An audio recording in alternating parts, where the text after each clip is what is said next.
Breaking news చూస్తున్నాం. నల్గొండ జిల్లా నేరేళ్లపల్లిలో అగ్ని ప్రమాదం జరిగింది.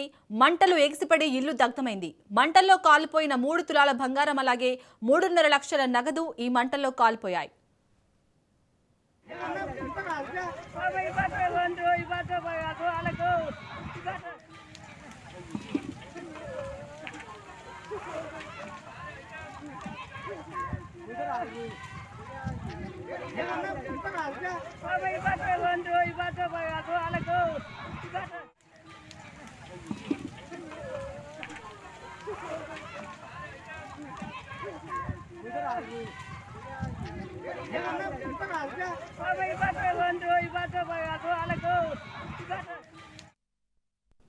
నల్గొండ జిల్లా నేరేళ్లపల్లిలో అగ్ని ప్రమాదం జరిగింది. ఒక్కసారిగా మంటలు ఎగిసిపడి ఇల్లు దగ్ధమైంది. అయితే మంటల్లో 3 తులాల బంగారం అలాగే 3.5 లక్షల నగదు కాలిపోయాయి.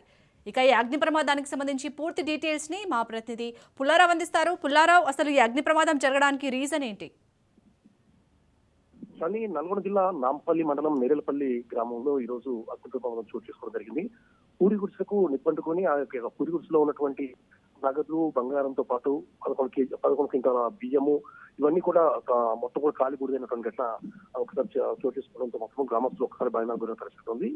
ఈ నేరేళ్లపల్లి గ్రామానికి సంబంధించి ఈ పూరి గుడిసె అనేది చాలా చివరిలో ఉన్న ప్రాంతము. అయితే ఆ ఇంటికి సంబంధించి ఆ టైంలోనే అంటే ఈ కరెంటు పోల్ నుంచి ఉన్నటువంటి సర్వీస్ వైరు ఒక్కసారిగా దానికి షార్ట్ సర్క్యూట్ గా వచ్చే సమయంలో దాన్ని గమనించినటువంటి ఇంటి వాళ్ళు ఆ విషయాన్ని చెప్దామని చెప్పేసి గ్రామంకు వెళ్ళగా ఇదే సమయంలో ఆ యొక్క ఎప్పుడైతే ఆ సర్వీస్ వైర్ సంబంధించేసి ఆ షార్ట్ సర్క్యూట్ లో ఆ యొక్క అనేవి వచ్చేసి ఒక్కసారిగా పూరి గుడిసె కావడంతో వెంటనే దానికి గుడిసె మొత్తానికి కూడా నిప్పంటున్న పరిస్థితి నెలకొంది.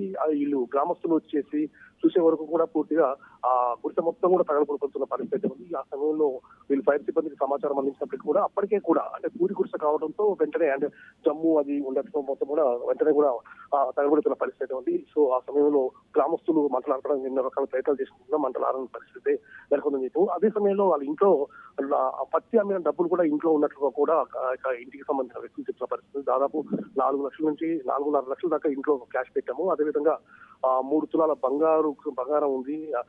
అదేవిధంగా 11 క్వింటాల బియ్యం అనేది ఉండటం మొత్తం కూడా అగ్నికి ఆల్సో అయిపోయింది. మమ్మల్ని ప్రభుత్వం ఆదుకోవాలని చెప్పేసి కూడా వాళ్ళు గోరున వెలిపిస్తున్న పరిస్థితి ఉంది. అలాగే పుల్లారావు, మరి ఆ ఇంటికి సంబంధించిన వాళ్ళు ఏమని చెప్తున్నారు ఈ ఘటనపై?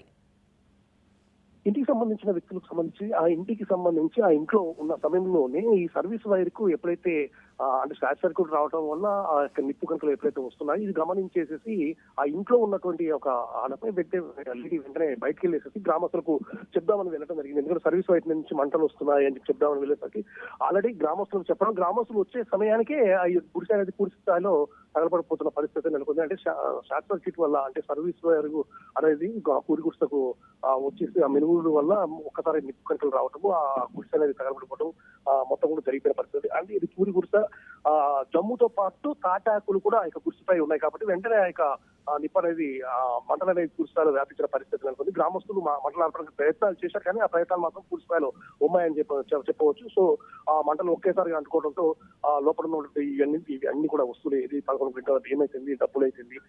అదే విధంగా వీరికి సంబంధించిన బట్టలు మొత్తం కూడా టోటల్ గా అంతా కూడా అగ్నికి ఆవుతైన పరిస్థితి నెలకొంది. సో ఈ సమయంలో అంటే మేము ఇన్ని రోజులు కష్టపడి సంపాదించుకొని ఆ పత్తి ద్వారా అమ్ముకున్న డబ్బులు కూడా దీంట్లో పెట్టాము, ఇవి కూడా లేకుండా పోయాయని చెప్పేసి కూడా వాళ్ళు వినిపిస్తున్నారు. ఈ సమయంలో ఈ విషయాన్ని మొత్తం కూడా అధికారులకు తెలియదు. అధికారులు కూడా కొద్దిసేపట్లో ఈ ప్రాంతానికి చేరుకునే అవకాశం అయితే కనబడుతుంది. ఎందుకంటే దీనికి సంబంధించి వాళ్ళు చాలా పేదవారుగా కూడా వాళ్ళు చెప్పబడుతున్నారు. ఎందుకంటే ఆ గ్రామానికి చివరిలో ఉంది గుడిసె కూడా.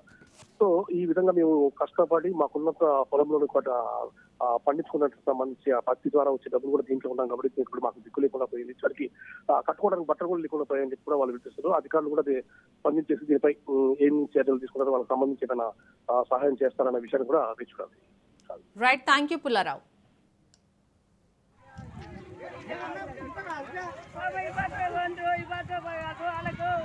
Bye.